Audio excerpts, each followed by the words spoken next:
va a ser la misma que la distancia de pi de x a pi de y. ¿Vale? Pero la distancia ya con las pues no tiene que ser con la métrica. Sí.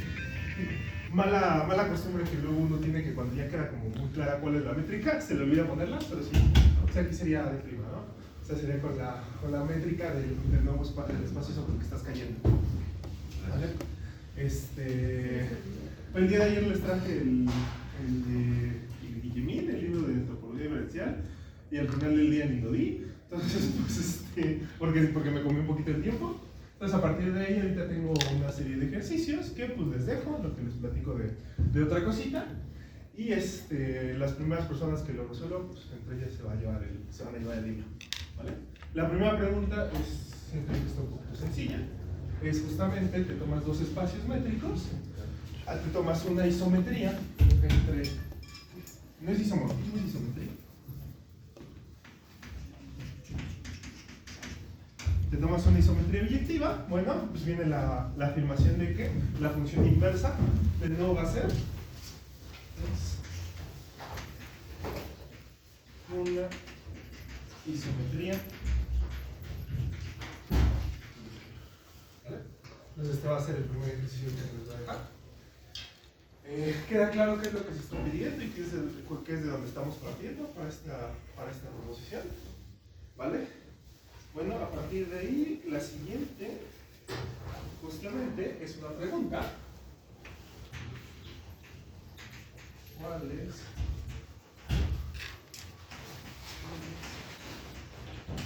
siguientes funciones son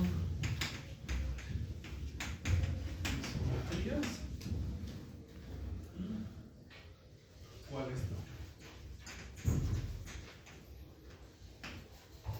Justifica.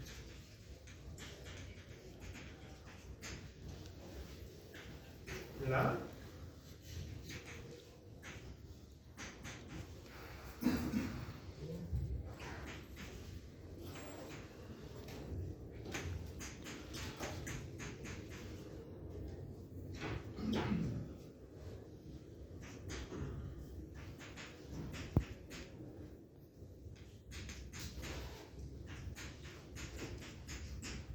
Entonces, bueno, tiene 5 incisos. Es verificar si una cierta función entre dos espacios métricos es isometría o no. Entonces, en este caso va a ser entre R2 con la norma P y R2 con la norma R. Y tu función es la identidad. Y la única condición que se está pidiendo es que sea distinta. ¿Alguna duda con la notación? ¿No se les puede aquí o no? Cuando nos dan normas, por algo que está en el libro, se induce una métrica, ¿no? Pero como, o sea, si nos dan norma P, ¿cómo sabemos cómo está la métrica? O sea, la métrica es la métrica inducida por la norma. O sea, es decir, si tienes una norma, tienes en este caso una norma P, tendrías... Se va a definir a partir de aquí la distancia de X a Y. Vamos a poner distancia para verificarla como la norma. ¿Vale? Sí, tal cual así se define como la métrica inducida por la norma. ¿Alguna otra duda con respecto a la notación de aquí? Y luego me pierdo si Elena les mencionó alguna notación o algo, pues se puede perder la idea de lo que se está haciendo. El inciso B, lo mismo que el anterior, es la identidad, pero ahora entre 0P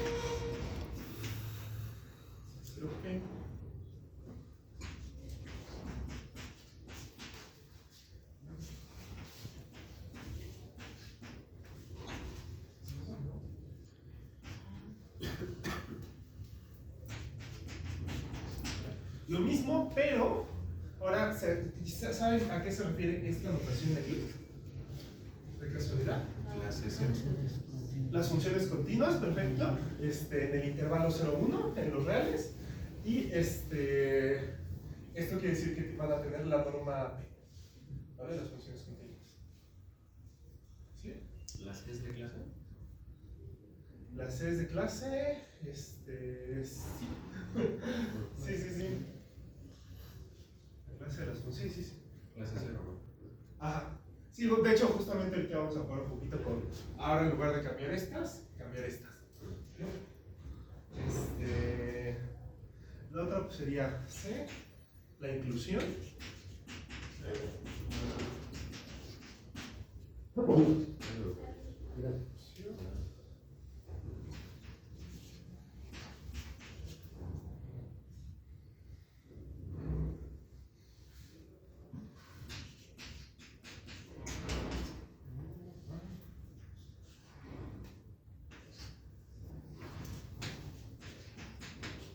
¿Vale? Lo que les decía. Ahora jugamos con estos.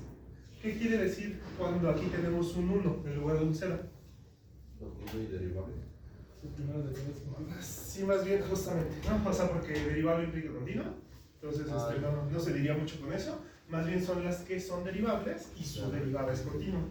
¿Vale? Entonces, pues, sí queda claro por qué este está contenido en este, ¿no? Ahora es equivalente a decir que su derivada sea continua a que su derivada sea diferente, ¿no? No. Ok. No. Sí. Tanto hay ejemplos particulares de cuando hay un punto, como hay ejemplos un poquito más generales de todo un espacio. ¿Ok? ¿Alguna duda con la anotación de alguno de estos? Bueno, el D, pues es la inclusión. De nuevo va a ser 1.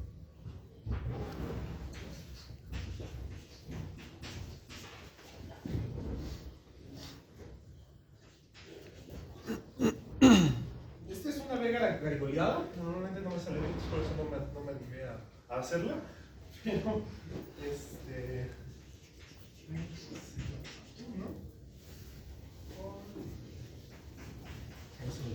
¿vale? ¿Se acuerdan qué significaba esta vega? No sé, es un poquito más complicado. Va a ser bounded, es funciones acotadas, ¿vale? Del intervalo 0,1 en los reales. Si se dan cuenta, pues como estamos trabajando, ya vieron en su curso de cálculo 1 que si trabajan con intervalos, las funciones continuas, intervalos cerrados, las funciones continuas alcanzan su máximo. Es decir, ya alcanzan su máximo, entonces pues están acotadas. Entonces a partir de aquí, justamente va a caer en esto. Espacio de funciones continuas acotadas. ¿Vale? No, perdón, sí, nada más es acotadas. Y este es justamente espacio de funciones continuas. Y aquí lo que estamos haciendo es tener la norma infinita. ¿Vale? ¿Alguna duda con la notación de este?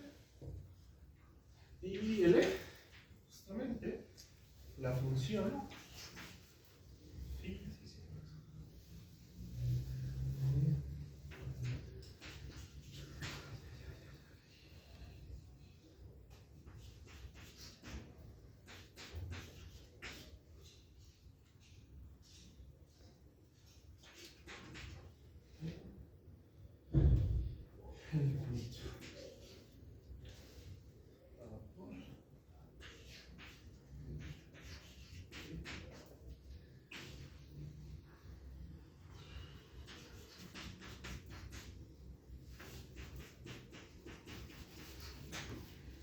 ¿Vale?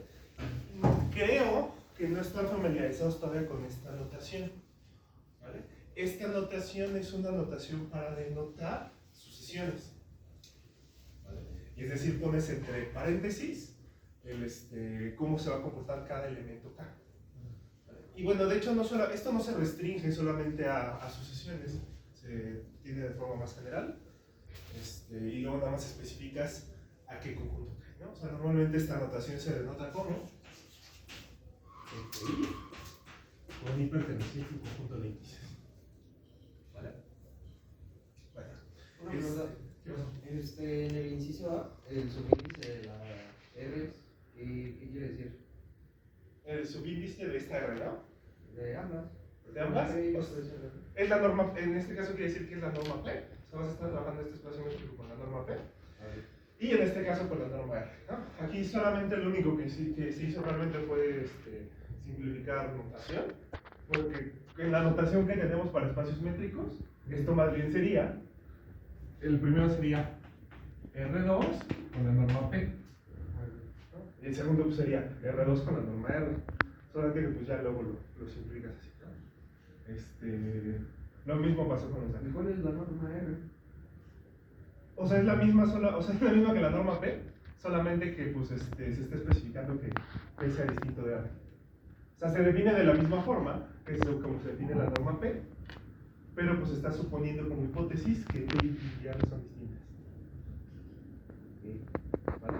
No, o sea que si en el espacio de allá me tomo 2 puntos y le saco la norma, va a ser diferente a que si me tomo 2 puntos acá y le saco la norma. Ajá, o sea, eso sería para afirmar que no es isometría.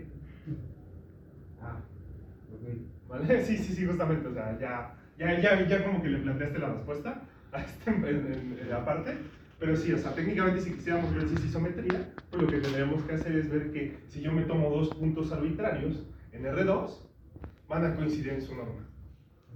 ¿No? ¿Alguna duda?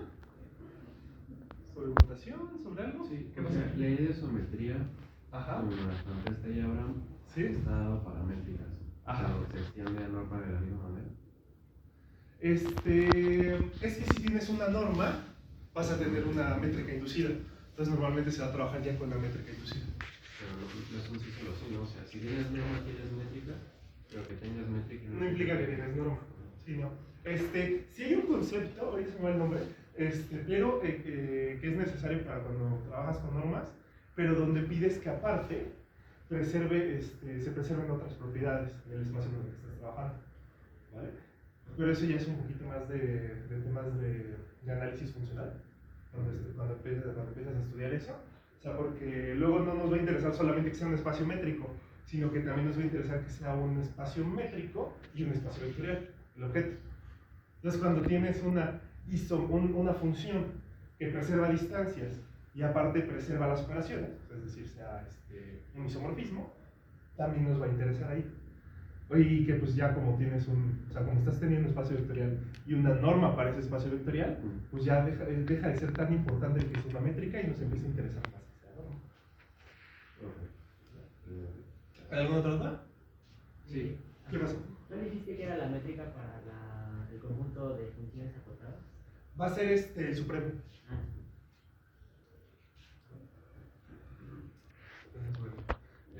Una anotación en el E. Ajá. Entonces, ¿cómo está la ti, la de la B, las funciones acotadas? ¿No? Sí, de las funciones acotadas con dominio en los naturales y contra dominio en los reales. ¿Vale? De hecho, yo pensé que este ejercicio era diferente cuando lo estaba ojeando y que era un poquito más interesante. De hecho, entonces, más bien, si me lo permiten, vamos a cambiar este ejercicio un poquito.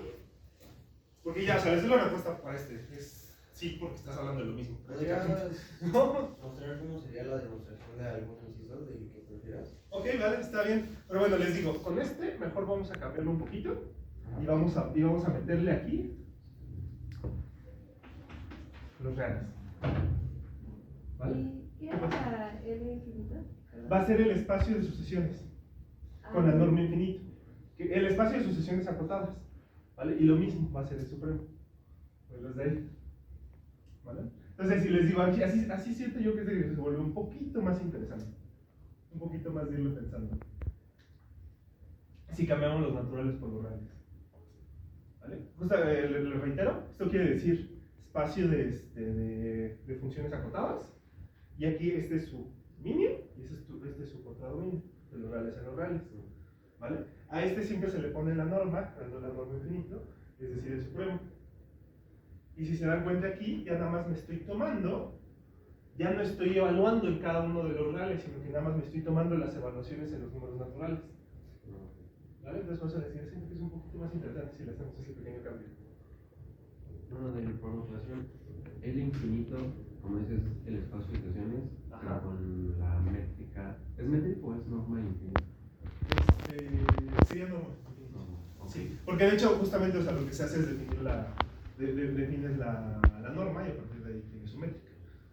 Y tal cual, o sea, va a ser que, o sea, lo que vamos a estar pidiendo es que para toda K,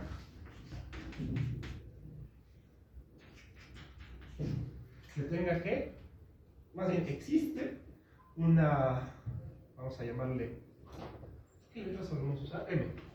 Existe M tal que para toda K, este de K es menor que M. O sea que está acotado. Ahora sí, sí, como me comentabas, o tomar uno, pero tomo uno de los de aquí o tomo este. ¿Qué quieres? Vamos a tomar uno de los de aquí mejor. Justamente con el primero, ¿no? Una pregunta, si existe el infinito, ¿existe LP?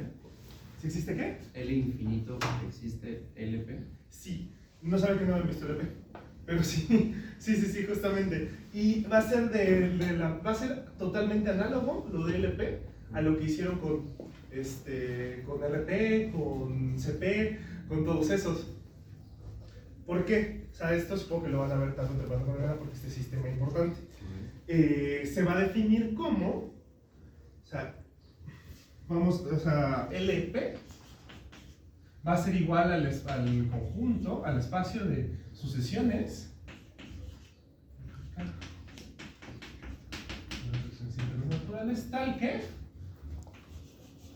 la suma es de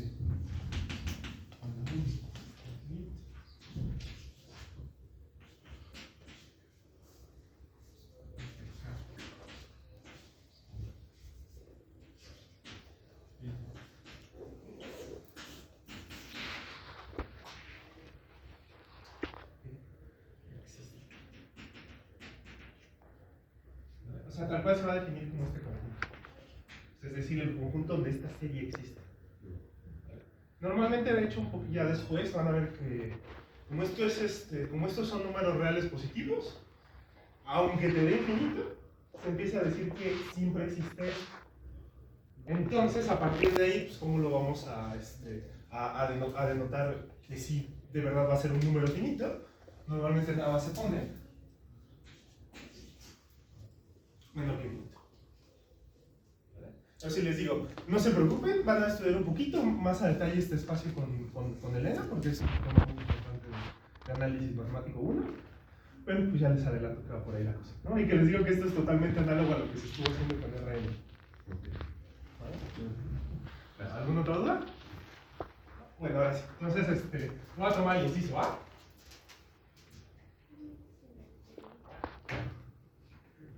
Y justamente quiero ver si pi es, bueno, más aquí no es pi, si la identidad es una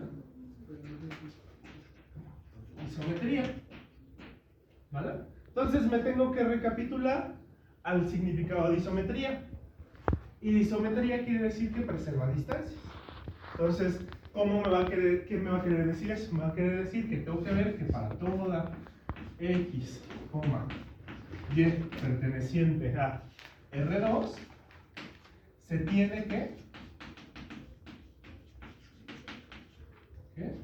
la distancia P de x a y es igual a la distancia R, porque estoy trabajando con la norma R acá, aquí está, ¿no? De la identidad evaluada en X y la identidad evaluada en Y. ¿Pero esto qué me va a querer decir? Me va a querer decir que la distancia P de X a Y es igual a la distancia R de la identidad en X, ¿cuánto vale? X. ¿La identidad en Y cuánto vale? Y. ¿Vale? La norma P de X a Y, ¿cómo se define? Pues sería la norma de X menos Y, la norma P. ¿Y esto cómo se define? Se define como la norma R. ¿Vale? Entonces, para verificar que es una isometría tendría que verificar esto. Ahora, ¿ustedes qué me dicen? ¿Esto es cierto? Depende del periodo. Ajá, dijimos que P es distinto de R, así nos vino como punto aquí. Ahí está la magia. ¿No? Entonces, ¿qué dice? ¿Que sí o que no? No, pues no. O parece como que no, porque si no, ¿para qué te definiste distintas esas como normas diferentes, ¿no? Entonces, como no lo es, estoy demostrando un cuantificador universal, un para todo. ¿Cómo se demuestra la negación de un cuantificador universal? Como no existe, ¿no? O sea, tendría que demostrar que existe X, Y pertenecientes a R2, tales que la norma de X menos Y sea igual, sea distinta de, ya estoy negando la tesis. Ya sé. Y entonces, pues quiero verificar esto. ¿Cómo le puedo hacer para verificar eso? Ok, vale. Sí, pero justamente como estamos hablando de existenciales, significa que los podemos invocar. Entonces, significa que vamos a poder meter valores que nos interesen. ¿No? ¿Sobre qué valores nos podría interesar calcularles norma? 1 y 0, ok, vale. Solamente que tengo aquí dos vectores, pero se puede corregir haciendo que el otro sea el vector 0. ¿No? Y lo mismo acá. Ahora, si lo trabajáramos con nada más coordenada 1,0 y el otro como 0, 0, en ambos, da la casualidad que en ese caso sí van a coincidir. Pues entonces mejor nos tomamos otro. Entonces, pues a partir de ahí, sí. Pues bueno, entonces a partir de ahí, yo propongo X igual al 1,1 y Y igual al 0,0. Solo se lo propongo. Entonces a partir de aquí, ¿cuál va a ser la norma P de X menos Y?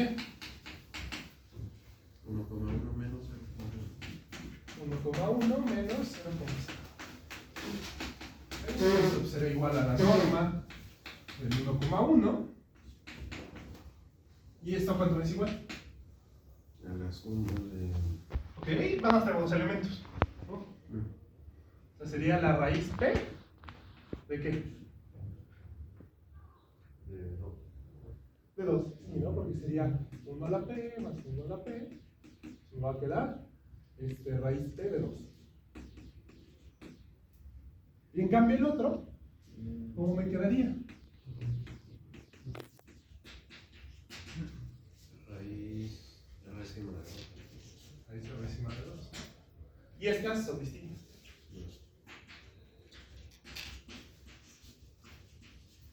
Entonces, pues ya. Se verificó que no se cumple.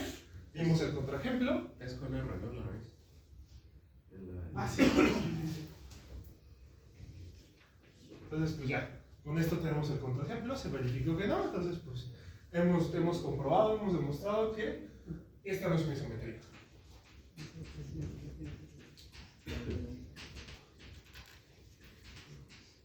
Una duda. Si P y R fueran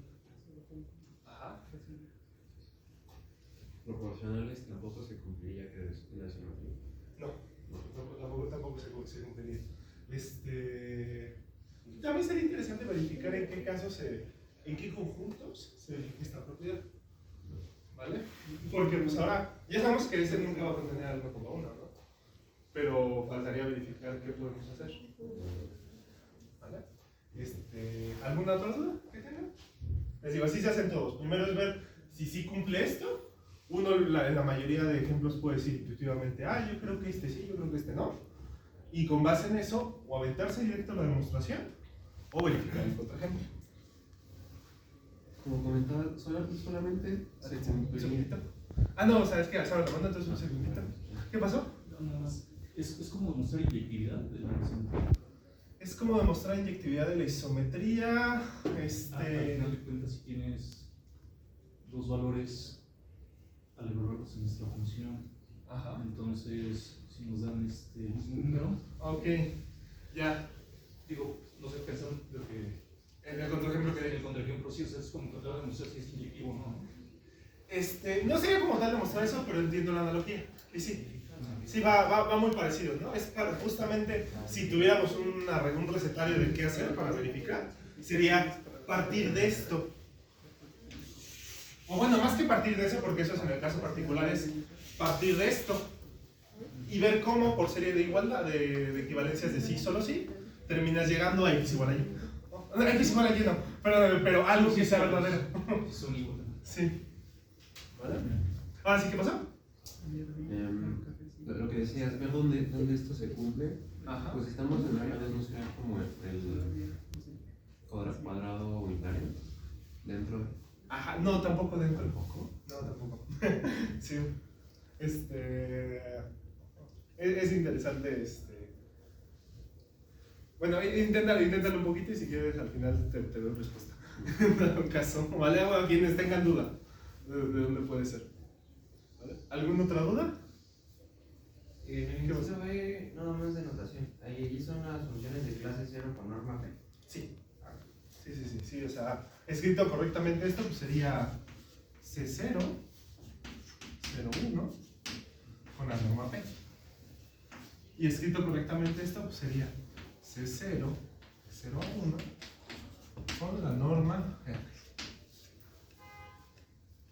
Es decir, estás trabajando con espacio de funciones continuas, con la norma P, espacio de funciones continuas con la norma G. ¿Y ahí estarías tomando un elemento de alguna función de clase 0 o una función de clase 0? No, te tomas una función de clase 0. ¿Y eso cómo se representaría en forma de norma?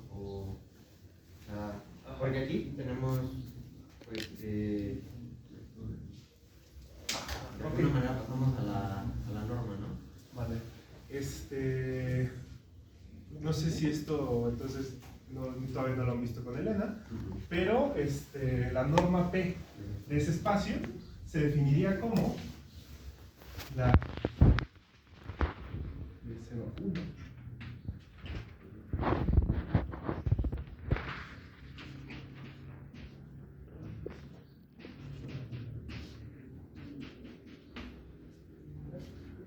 O sea, la norma P de la función se va a definir de esta forma. Ok. ¿Vale? Sí, te aseguro que no lo han visto con Elena porque de hecho una pregunta que se va a responder en este curso entonces, y yo no les falta mucho, o sea, esta semana lo responden seguramente, es demostrar que esto es una norma. Porque de hecho, o sea, para el caso, lo que hicieron ya fue demostrarlo para el caso P igual a 2. ¿No? O sea, pero esto no es que lo hayan hecho con Elena, sino lo hicieron en su curso pasado. Vamos a ver que esto, en el curso de cálculo 4, saber que esto para cuando estás trabajando con R2 funciona. Pero verificar que funciona para P, ya empiezas a utilizar otras cosas, utilizas desigualdad de Minkowski, utilizas la parte importante del mero inicio del curso. Bueno, entonces, si se quiere, se puede verificar esto de forma sencillita, que no pasa, pero si les da duda, también pueden ahorita omitirlo tantito, ¿no? Porque todavía no han visto eso, yo pensé que ya lo había visto. ¿Alguna otra duda? Bueno, entonces les dejo aquí, unos minutitos para que lo vayan resolviendo. Y pues ayer estuvimos trabajando con lo que era una longitud curva. Estábamos trabajando teníamos una curva suave, cualquiera. Bueno, o sea, lo podíamos hacer en el apartado general, pero yo siempre les dibujé curvas suaves, es decir, curvas que se ven de esta forma. Y para aproximarnos a su longitud, a la longitud de esta curva, lo que hacíamos era rectificarla. Es decir, lo que hacíamos era trabajar con el supremo de las rectificaciones que tenemos, y las rectificaciones consistían en hacer una partición del intervalo y calcular estas cosas y trabajar con el supremo de eso, ¿no? Era lo que estábamos haciendo el día de ayer. Entonces, ahorita en lo que estaba pensando, ¿de qué les puedo hablar en lo que piensan en cómo resolver esto? Se me hace interesante preguntarles, ¿ustedes saben o se les ocurre de dónde viene esta idea de abarcar a las superficies suaves o en general a cuerpos geométricos, a R3 o figuras geométricas, como una cantidad infinita de puntos que se pueden ir conectando y aproximando por medio de rectas? ¿Ustedes sabrían dónde se podría rastrear esa historia? ¿Dónde se podría rastrear que se abarque esa idea como tal? ¿O se les ocurre? ¿Un ¿Del quién? círculo? ¿El círculo? ¿Qué del círculo? Por ejemplo, tenemos un cuadrado, un hexágono. Ah, ok, vale. Sí. En primer lugar, sí, pero yo no hablaba tanto de la idea que lo generara, sino que hablaba de quién y cómo empezó a trabajar con eso. El longitud de arco, ¿no? ¿Quién? Bueno, Ajá. de eso, según yo, es una interpolación, puede ser la interpolante de Lagrange. Ajá. Ok, bueno, va, está bien. La longitud de arco. Ajá, o sea, bueno, aquí estamos tal cual, luego así longitud, se le dice directamente longitud de arco, pero ¿con quién primero podría ser? ¿Con qué personaje de la historia podríamos estar hablando que empezó a trabajar, a ver a las figuras geométricas como esto? ¿Arquímedes? Ah, pues esa me parece una respuesta súper correcta, en primer lugar, más bien no súper correcta, sino súper bien estudiada, súper bien tomada, pero justamente si uno se lee las obras de Arquímedes, él cita a otro autor que fue de los primeros que empezó a trabajar con esta idea. ¿No era Eudoxo?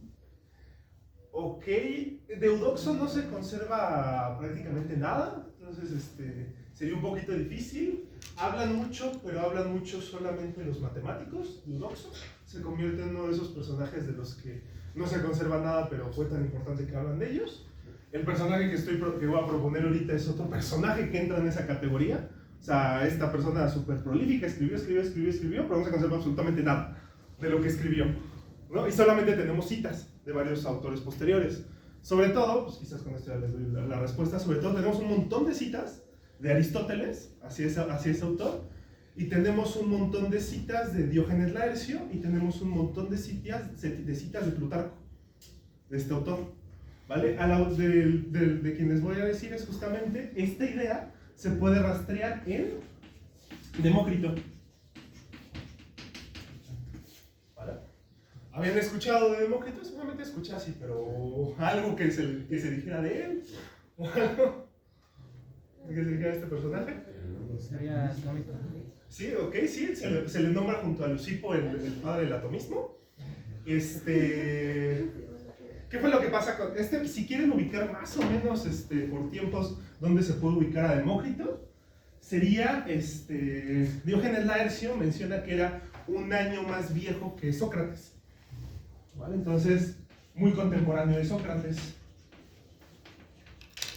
Hace poquito, de hecho, estaba en mis ratos de ocio leyendo un pedazo de la enciclopedia soviética de filosofía, y se le nombra a Demócrito como el más grande materialista de la antigüedad, ¿no? Creo que eso se podría ser como interesante para intentar rastrear por qué se fueron perdiendo sus obras, porque hubo un periodo donde era la relación entre ser filósofo y ser idealista era pues, prácticamente lo mismo, o sea, aplicado era prácticamente lo mismo. Entonces pues a partir de ahí tener a alguien que se le puede catalogar como el más grande materialista de la antigüedad, pues te puedo decir un poquito. También se puede rastrear un poquito por qué se perdieron sus obras al leer a Aristógenes, por ejemplo, que habla de que Platón directamente opinaba que los trabajos de Demócrito para lo único que servían era para calentar cuando te daba frío. Entonces, pues a partir de ahí se puede entender un poquito quizás por qué se fue perdiendo el interés en sus obras. Pero tenemos un montón de autores que justamente nos hablan y nos reivindican varias de las ideas de Demócrito. Entre ellos, obviamente, está Arquímedes, como uno de los que principalmente las rescata. Y es que tal cual, si empiezan a leer las obras de Arquímedes, van a notar cómo usa mucha palabrería, mucho tal, para integrales. O sea, tal cual está integrando Arquímedes en sus trabajos que está haciendo. Y justamente esta idea, en el primer tratado que veo referencia a abarcar a las figuras geométricas vistas de esa forma, se encuentra en... Sí, esto era lo que habíamos tanto, no hay problema. Se encuentra en De Moralis,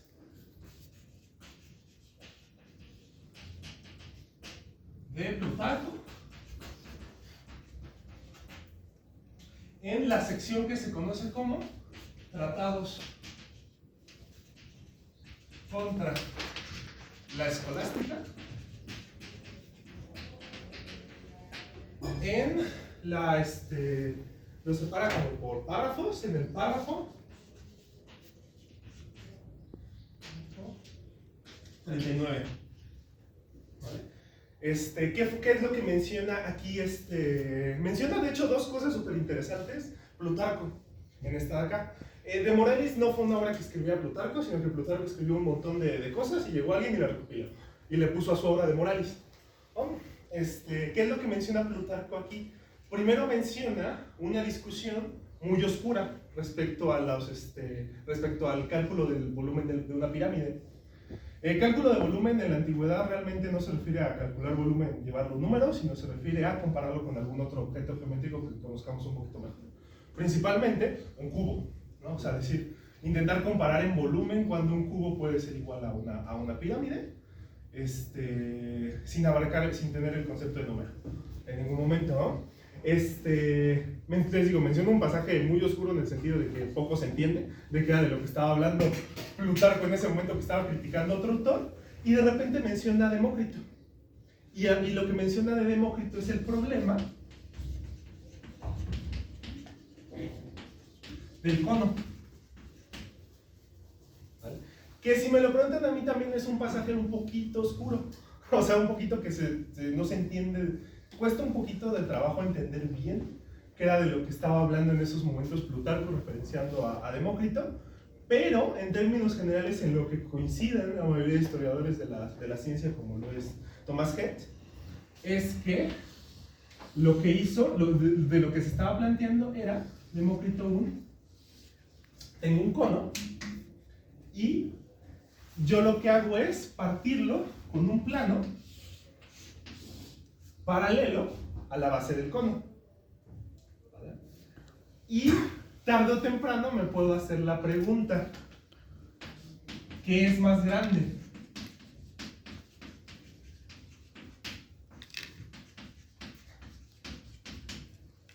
¿El cono?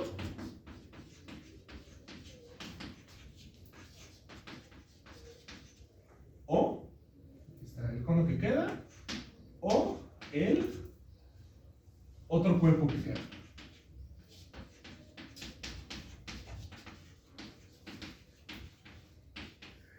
¿Vale? De hecho, pues obviamente ya lo estoy poniendo muy en español esto, pero obviamente no lo puedo poner en griego, pero prácticamente lo que se estaba preguntando es, tienes un cono, partes con un plano paralelo a la base. De los dos cuerpos geométricos que te quedan, ¿cómo se pueden comparar? ¿Cuál es más grande que el otro? ¿No? Y lo primero que hace Demócrito es descartar la posibilidad de que a esta pregunta la respuesta siempre sea, son iguales. ¿Vale? O sea, lo primero que hace es decir, ¿por qué esta se descarta? ¿No? O sea, que al final del día, ¿cómo lo puedes descartar? Pues imagínate que son iguales. Bueno, lo vuelves a partir, que no van a ser iguales los cuerpos geométricos que te quedan. Es decir, justamente si tú partes un cono de esa forma, pues te va a quedar en la parte de arriba otro cono. Entonces, pues si tú lo vuelves a partir, de nuevo va a ser igual a los anteriores que tenías. O sea, entonces, a partir de ahí, Demócrito descarta esa posibilidad de que siempre sean iguales. Y si siempre son iguales, pues entonces uno va a ser menor que el otro. Y entonces, si uno va a ser menor que el otro, entonces con sucesivas particiones, vamos a poder obtener el uno en el otro. ¿Vale?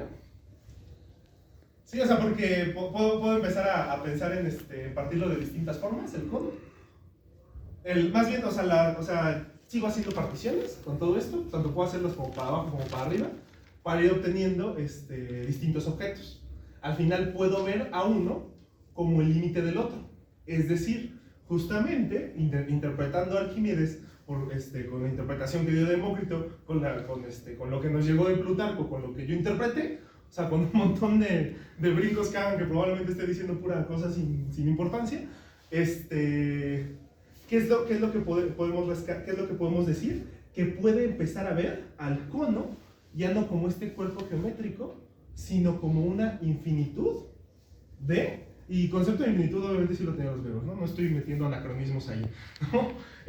Como una infinitud de círculos que se van conectando y al final del día para realizar análisis sobre sus, para realizar un análisis sobre su volumen en el sentido griego, o sea, en el sentido de compararlo con algún otro cuerpo geométrico, los razonamientos, y esto les digo que se ve muchísimo en las obras de Arquímedes, los razonamientos no debo de hacerlos necesariamente sobre el objeto en sí mismo, sino sobre esa infinitud de objetos que nos quedaban. Es decir, tal cual lo que empezaron a enseñarnos a hacer en cálculo, ¿no? Tal cual, o sea, cómo se nos define longitud de curva, se nos define como el supremo de todas esas que le vas haciendo ahí, ¿no?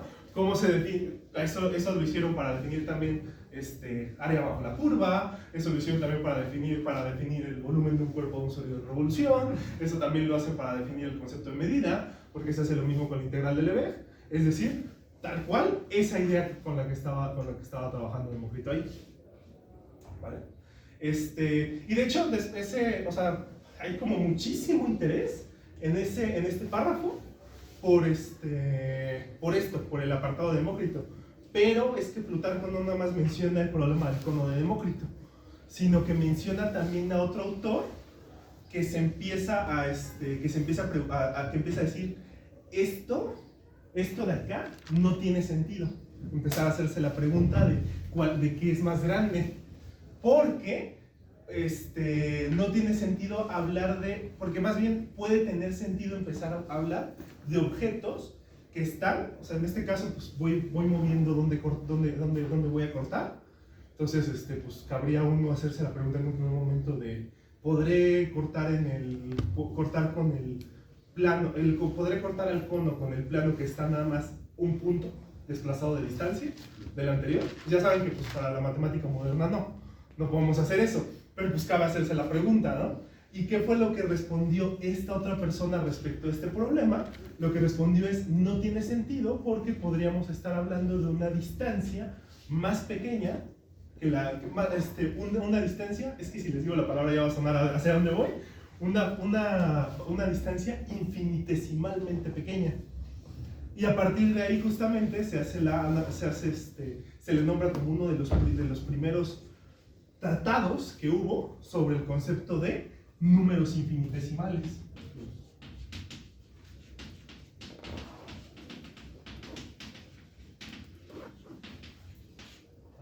O sea, tal cual con los que trabajó Isaac Newton y Leibniz para la construcción de su cálculo. O sea, estamos hablando de aproximadamente 2000 años antes, empezando a trabajar con estos conceptos, con la idea del número infinitesimal, o sea, un número infinitesimalmente pequeño, es decir, un número más pequeño que cualquier otro número que se le pueda ocurrir. ¿No? Entonces dice que para poder empezar a hacer esas preguntas, pues nos empezaríamos a mover con esos números, y Plutarco de hecho no le presta muchísima atención a ese comentario, tal cual lo insulta, porque le dice a quien escribió eso, le dice que es una persona que nada más escribe porque puede escribir. Entonces, pero ahí se puede, en este problema, en este párrafo de ahí se puede encontrar todo esto de lo que estamos empezando a trabajar en las ideas más modernas, lo que podemos pensar como más modernas de análisis matemático.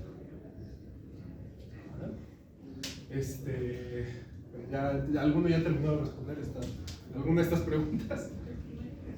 ¿El primer ejercicio? Vale, ¿gustas pasar a resolverlo? Ahora, ¿te cabe el espacio ahí o te borro un poquito más? Sí, porque es muy pequeña la... ¿Algún otro ya resolvió algún otro ejercicio? Para todos los ejercicios que pusiste del ven adelante, necesitamos utilizar esa métrica. Bueno, esa no. Del ven adelante. Todos son espacios de funciones. Sí. Sí, pero les digo, el problema no radica en trabajar con eso, sino radica en demostrarlo, y en específico radica en demostrar la desigualdad del triángulo. Y eso lo van a checar con el ejemplo. Ahorita la por hecho.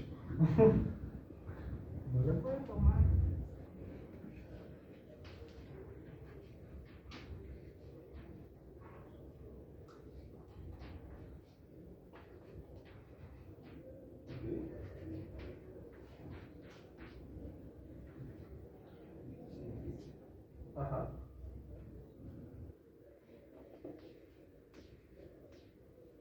¿Alguno tiene algún otro ejercicio? Se supone que lo que hablaba nada más era pasar tiempo. En lo que resolvían ejercicios.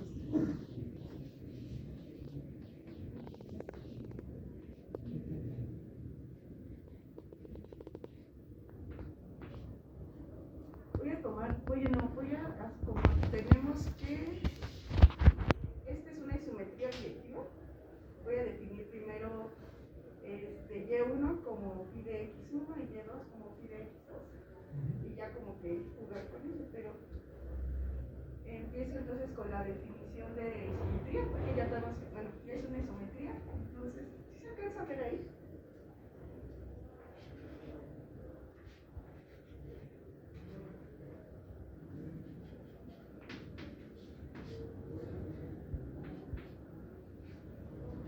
Perdón, aquí ya voy a tomar la Y1 y Y2. Ok.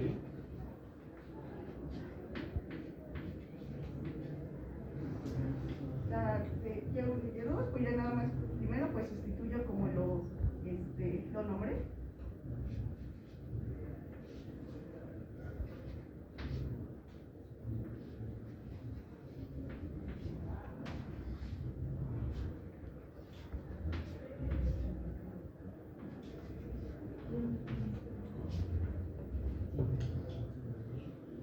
Pero esto por la definición de isometría es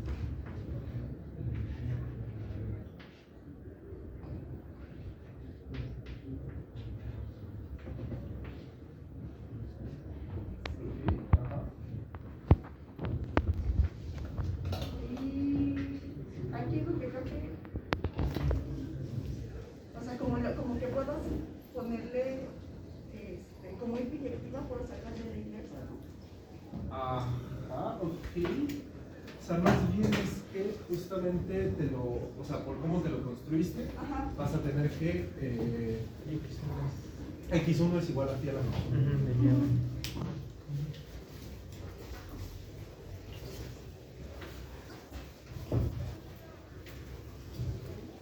Uy, ya se está acabando el tiempo, ¿verdad? Y ya, ¿no? Pero Vale, sí, sí ya está demostrado. Queda claro qué es lo que está haciendo, tal cual solamente está partiendo de la definición. y de que son biyectivas. Que son biyectivas, ¿sí? Bueno, ¿estarán de acuerdo si ella es el que le regaló el libro? por su alguien participó ahorita. Vale, sí. Bueno, pues ya sería todo por el día de hoy. Nos vemos. Bueno, yo los veo la siguiente semana.